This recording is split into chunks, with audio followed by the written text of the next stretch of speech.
हिंदी सेतु में आपका स्वागत है। और अभी तक हमने की है स्वर संधि, जिसके 3 पार्ट हो चुके हैं। आज हम करते हैं व्यंजन संधि। व्यंजन संधि करने से पहले मैं एक बार आपको ये बता दूं, ये आप अगर एक बार समझ गए तो व्यंजन संधि हमारे लिए आसान हो जाती है। तो ये देखिए 5 वर्ग हैं, ये 1 2 3 4 5 वर्ग है। पाँचों वर्गों में 5 वर्ण हैं, तो ये कुल 25 वर्ण होते हैं, जो कि स्पर्श व्यंजन भी कहलाते हैं। व्यंजन संधि में क्या होगा, किसी भी वर्ग का पहला वर्ण होगा, उसके सामने कोई स्वर आएगा तो वह अपने ही वर्ग के तीसरे वर्ण में परिवर्तित हो जाएगा। ठीक है, तो हम वो नियम करते हैं एक बार। वर्ग का पहला वर्ण है क च ट त प। ठीक है, तो पहला नियम जो बनता है हमारा क च ट त प के से परे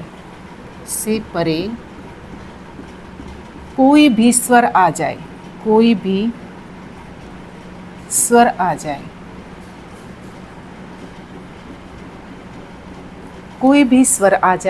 या किसी भी वर्ग का तीसरा या चौथा वर्ण आ जाए।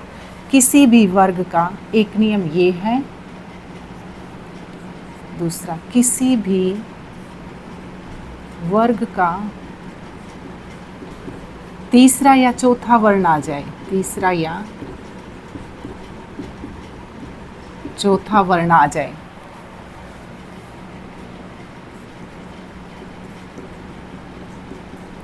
या फिर य र ल व में से कोई आ जाए, तो ये जो क च ट त प हैं, ये 5 वर्ण अपने ही वर्ग के तीसरे वर्ण में परिवर्तित हो जाएंगे। तीसरे वर्ण ये बनते हैं हमारे।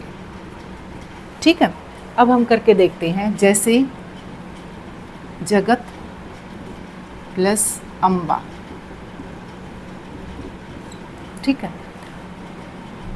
त यहाँ पर है वर्ग का पहला वर्ण, सामने स्वर आ गया तो हमारा बनेगा जगदम्बा। ये त द में परिवर्तित हो जाएगा तो हमारा बनेगा जगदम्बा। जैसे जगत प्लस ईश।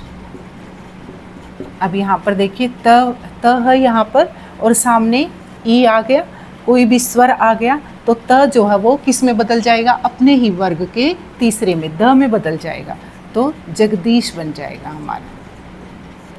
ठीक है, जैसे वाक प्लस ईश।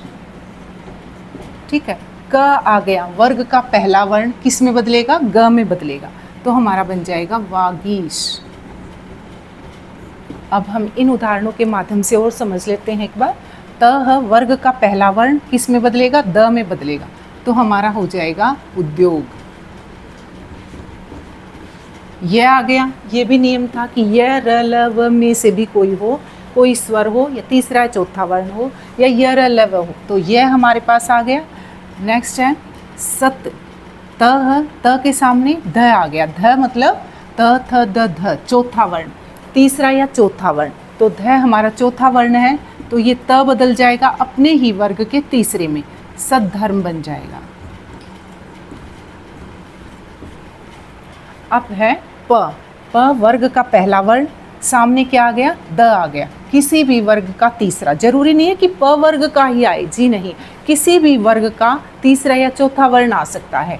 तो यहाँ पर हमारे पास आ गया त वर्ग का तीसरा वर्ण आ गया सामने, तो प जो है वो प बदलेगा अपने ही वर्ग के। बदलते वक्त ध्यान रखें कि वह जब ये यहाँ जो वर्ण है वो अपने ही खुद के वर्ग का तीसरा बनेगा। ठीक है, तो प बनेगा ब में ब, क्योंकि प मेरे पास हलंत लगा हुआ है, तो ये आधा है, तो मुझे ब भी आधा ही लिखना है, अब्द। ठीक है, आगे है सत प्लस में गुण। अब त है, ये ग तीसरा वर्ण आ गया सामने, तो त जो है अपने ही वर्ग के तीसरे में बदल जाएगा, तो सद्गुण हो जाएगा। त के सामने ध आ गया, ध को कौन सा वर्ण है, चौथा वर्ण है, तो यहाँ पर बन जाएगा उद्धार। सत प्लस गति, ग जो है वो तीसरा वर्ण है क वर्ग का, त ये रहा, तो त जो है वो स्वयं बदलेगा द में, सदगति। अप है, सामने क्या आ गया, द आ गया, द किस वर्ग का है, त वर्ग का है। हमें सिर्फ ये ध्यान रखना है कि सामने तीसरा या चौथा वर्ण हो या फिर कोई स्वर हो, तो इसको बदलना है हमने, ये बदलेगा हमारा, ये अपने ही वर्ग के तीसरे वर्ण में बदल जाएगा, तो हमारा बन जाएगा अब। आशा है इस छोटी सी वीडियो में आपको व्यंजन संधि का ये नियम अच्छी प्रकार समझ आ गया होगा। थैंक यू फॉर वॉचिंग, और अगर आपको वीडियो अच्छी लगी हो तो लाइक, सब्सक्राइब और शेयर ज़रूर करें। Thank you.